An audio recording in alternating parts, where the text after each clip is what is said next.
Nimeona ni vyema nitumie fursa hii kusisitiza masuala kadhaa muhimu kwa wananchi na mamlaka mbalimbali za serikali ili tuweze kujiandaa. Moja, Watanzania wote kujenga tabia ya kufuatilia kwa karibu taarifa za utabiri wa hali ya hewa pamoja na kuzingatia ushauri na maelekezo yanayotolewa.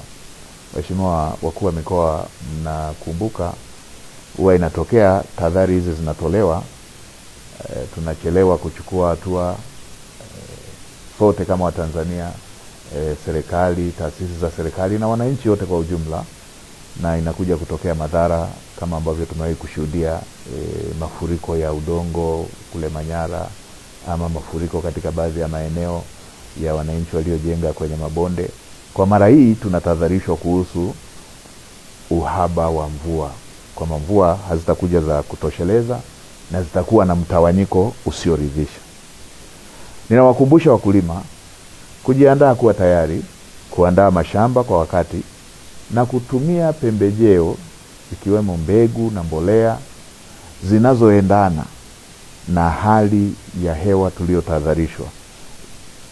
Tutumie mbolea na tutumie mbegu zinazoendana na upatikanaji wa mvua chache, sambamba na kuzingatia ushauri wa wataalamu wa kilimo ambao kwa sasa wanazunguka nchi nzima kukutana na wakulima na kutoa elimu.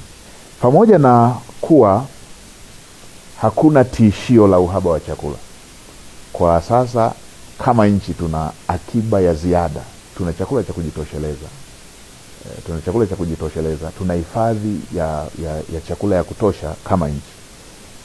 Lakini ni vyema wananchi waendelee kuzingatia matumizi sahihi ya chakula, ikiwemo kuweka akiba na kuepuka matumizi yasiyofaa, kwa sababu tumetahadharishwa kuhusu hali ya mvua kwamba hazitatosheleza. Kwa hiyo huenda ikaathiri mavuno. Kwa hiyo ni vizuri tukaanza kuhifadhi akiba ya chakula tulionayo.